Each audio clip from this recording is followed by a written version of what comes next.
Buen día a todos. Hoy vamos a hablar de la unicidad y pluridimensionalidad del ser humano. Los objetivos a alcanzarse en esta unidad serían describir las dimensiones del ser humano y elaborar conclusiones sobre la visión integral del sujeto. En este contexto trataremos de ver algunas temáticas que nos puedan orientar, que nos puedan vindicar lo que estamos diciendo. En primera instancia, un panorama bastante general sobre la actualidad del ser humano. El ser humano en la actualidad se encuentra en crisis. No hay vuelta que dar. Todas las crisis que tenemos, las crisis políticas, las crisis ecológicas, las crisis económicas, responden a las visiones del ser humano que tenemos y a la vez las constituyen también estas visiones. Entonces, asimismo la ciencia, la técnica, están corroborando para generar un ser humano bastante complejo.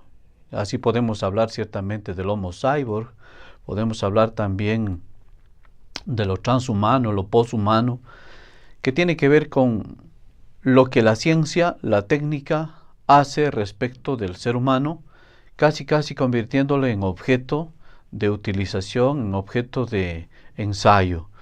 Pero a la vez es el mismo ser humano el creador de estas mediaciones de las cuales se ha empezado a enajenar. En fin, son situaciones bastante difíciles, complejas.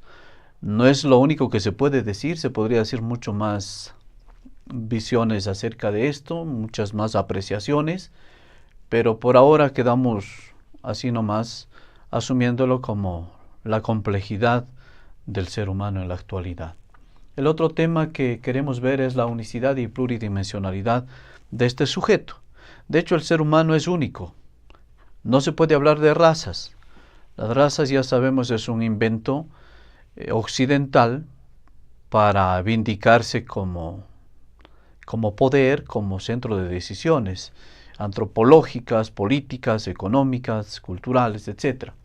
Sin embargo, tampoco se puede decir que el ser humano es cualquier cosa. En realidad es único, irrepetible, inenajenable, pero al mismo tiempo es pluridimensional. Tiene múltiples dimensiones a partir de las cuales se desarrolla este sujeto.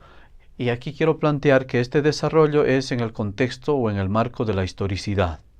¿Qué es la historicidad? La historicidad es asumir la historia para comprender los procesos históricos del sujeto o de las situaciones que el sujeto va haciéndolas o de las realidades que va construyendo. Bueno, una de las primeras dimensiones de las que podemos hablar ciertamente es la corporeidad sexuada.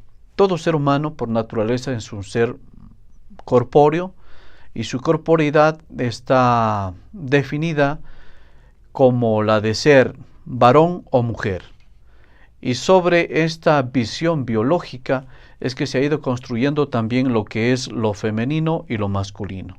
De tal modo que en nuestra cultura la feminidad y la masculinidad son como las marcas del ser humano, el sello que vamos generando para nuestra propia identidad y lo vamos constituyendo procesualmente, por supuesto. Pero lo que no se puede cambiar es precisamente que sobre lo masculino pesa la dimensión de varón y sobre lo femenino pesa la dimensión de mujer. Eso es claro, o a la inversa. Lo de varón constituye lo masculino y lo de mujer constituye lo femenino.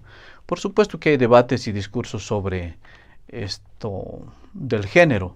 Sin embargo, no quisiera profundizar más aquí sobre esta situación, pero hay que tener en cuenta que ciertos debates, como la ideología de género, por ejemplo, lo que busca de alguna manera es universalizar lo no universalizable. Es decir, seguimos jugando con la misma epistemia occidental y occidentalizante.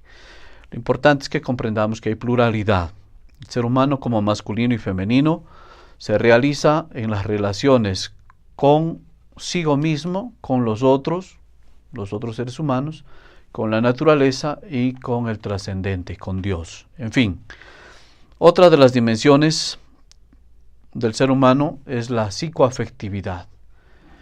La psicoafectividad tiene que ver con esa potencialidad de sensaciones, afectividades, emociones con las que el ser humano se va desarrollando. Y esto empieza prácticamente en el momento mismo de la concepción. Y procesualmente, luego de la vida intrauterina, continúa este desarrollo de las emociones, sensaciones y afectividades en las relaciones sociales, políticas, económicas que el sujeto va desarrollando, desplegando dentro de su propia cultura. Ok.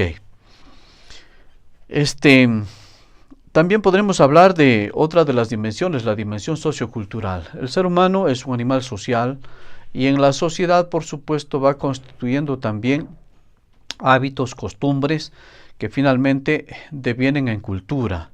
Y la cultura es todo lo que el hombre puede no solo transformar, imaginar, desear, pensar, construir símbolos, etcétera, etcétera, etcétera. En fin, así es como el ser humano se va desarrollando procesualmente en el marco de la historicidad. Otra de las dimensiones, podríamos hablar de la trascendencia. El ser humano es un ser por naturaleza plus, no es una cosa más, tampoco está sobre las cosas, absolutamente no, es otra realidad. Por eso que cuando hablamos de realidades, ontológicamente diferenciamos tres realidades: Dios, hombre y cosmos. Son tres realidades de la mega realidad y cada una es diferente ontológicamente hablando. En este contexto entonces estamos hablando de que estas dimensiones en realidad constituyen las potencialidades de la naturaleza propia del ser humano. Y estas potencialidades se desarrollan procesualmente con la experiencia, las relaciones, y así es como nos vamos planificando, realizando desde la historia como seres humanos. Otro de los elementos claves que podríamos hablar ya finalmente son las consecuencias pragmáticas sobre la comprensión del ser humano como un ser pluridimensional.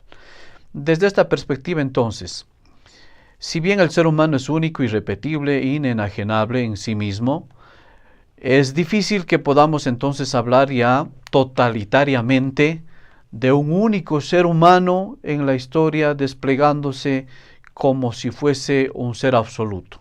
Ninguno es absoluto. Nos vamos realizando procesualmente, históricamente, en los diferentes marcos contextuales, pero eso sí sin perder esa visión de relación con el cosmos, con los otros y con el trascendente. Es decir, nos vamos realizando en las plurales relaciones. No hay vuelta que dar y estas realizaciones son históricas. Desde esta perspectiva es importante comprender que el ser humano de alguna manera es ciertamente el que constituye las realidades históricas y a la vez también se va constituyendo en estas realidades históricas. Entonces es un trabajo de ida y vuelta, pero más allá tampoco hay que convencernos del discurso de ciertos pensadores que suponen entonces que de todo lo que sucede, el ser humano es el único responsable. No. Hay algunas estructuras ya constituidas por el ser humano que históricamente también están defendidas por ciertos grupos de poder. Son hegemonías o son poderes que geopolíticamente se van constituyendo y van ahora ya definiendo al ser humano en sus perfiles. Entonces llegamos a un momento dado en el que el ser humano casi ya no puede definir su propio perfil, ya están definidos casi de antemano a priori por ciertas estructuras. Sin embargo, el ser humano es capaz de reconocer su historia y reconstituirla. Y para eso es importante, por supuesto, una antropología crítica, una antropología dialéctica como la que estamos presentando, y por supuesto una educación también muy crítica, dialéctica, aterrizada históricamente. Hasta aquí el tema de la unicidad y pluridimensionalidad del ser humano. Gracias.